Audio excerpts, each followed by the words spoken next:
आज हम ज्योतिष पर कुछ ऐसे विषय पर चिंतन करने योग्य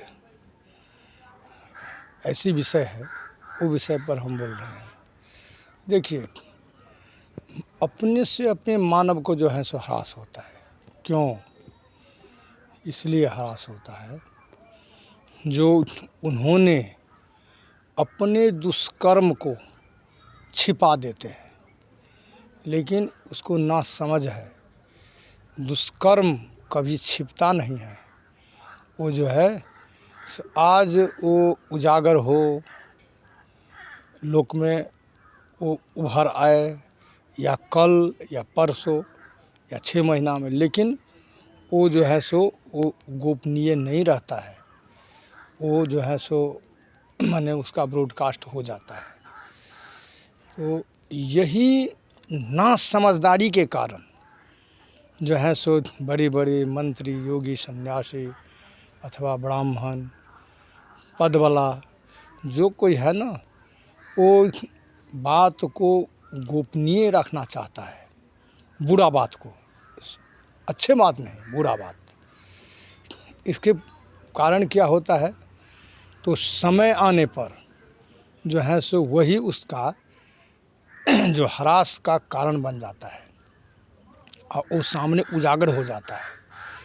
यही हुआ था दुर्योधन को। जो दुर्योधन ने लाक्षागृह तो जो है सो वो रच दिए, सब कुछ कर दिए, लेकिन जहाँ जो सत्य बात है, सत्य कभी छुपता नहीं है। तो उस बात तो सत्य था, और कभी किसी से जो है सो युधिष्ठिर जो है सो अनुचित न कर्म न धर्म न कुछ नहीं, तो उसका सहायक तो भगवान हो जाता है, नारायण। तो उनको जो है सो रास्ता मिल गया, लेकिन उसका जो है सो वो जो गुप्त रहस्य खुला कब? जब समय आने पर खुल गया। ऐसे ही कभी भी ये समझदारी मत रखो, जो हम जो कर्म करते हैं वो गोपनीय ही रहेगा, चाहे जघन्य से जघन्य अपराधी हो, जघन्य से जघन्य कुकर्मी अधर्मी हो, लेकिन वो समय आने पर जो है वो जो है सो उसका पोल खुल जाता है। तो वही ह्रास का कारण होता है। इसीलिए जो है सो देखने में आता है, जो जाते जाते बहुत उच्च शिखर पर पहुंच जाते हैं कोई, और फिर उच्च शिखर पर से जो है सो वो नीचे ढुल जाता है। उसका कारण क्या है? कारण कभी वो ढूंढा है? कभी कांग्रेस कभी कारण ढूंढा है? कभी आम पार्टी कभी कारण ढूंढा है? कभी जो है ममता जो है सरकार, कभी ममता कभी जो है कारण ढूंढा है?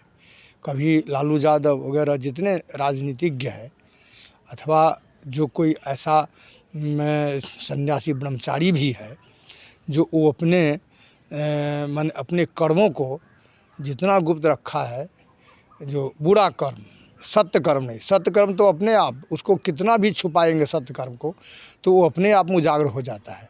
वो अपने आप जो है सो प्रचार प्रसार हो जाता है, वो किसी को करना नहीं पड़ता है, और वो जो है सो सत्य साबित होता है।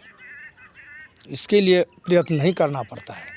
प्रयत्न तो करना पड़ता है, प्रयत्न तो करता है वो जो सभी कुकर्मों से भरा है, और वो चाहता है जो हमारा अधर्म कर्म जो है सो कोई नहीं जान सके। इसी चक्कर में क्या होता है, तो उसको सर्वनाश के रास्ते में पहुंच जाता है। अब हम जो है सो अपने वाणी को विराम देते हैं। ये जन्मांग चक्र से में जो जहाँ ग्रह है बैठा, वो ग्रह आपको जो है सो ये ने फलानी ग्रहचारिणी सूचित मनीषिणा, यानी ग्रह सूचनादायक है। वो यही सूचना देता है, देखो तू अधर्म कर्म कर रहा है, उसको रोको या वहाँ से मुंह मोड़ लो, तभी तुम्हारा तरक्की होगा। हम है तुम्हारे साथ, लेकिन यदि उसको नहीं छोड़ेगा तो तुम्हारा साथ न हम देगा और न कोई दैवी सत्ता नहीं देगा, और न कोई देवी शक्ति तुम्हें कोई साथ देगा। वो सब छोड़ देता है। कहिए दुर्योधन के पास में क्या क्या नहीं दैवी शक्ति था, कोई कमी नहीं। भीष्म ऐसे दैवी शक्ति, वो भी एक शक्ति है जो इच्छा रूपी कवच, जो वो उसको कोई भेद नहीं सकता था। द्रोणाचार्य का भी इच्छा रूपी, कर्ण का भी शिव का धनुष, जो ऐसे ऐसे महान योद्धा जो इसको संसार में कोई देवता उसको कुछ नहीं बिगाड़ सकता है। और वो सारे शक्तियाँ जो है सो वो छीन हो गया दुर्योधन के लिए, और दुर्योधन सर्वनाश के मुंह में घुस गए। क्यों?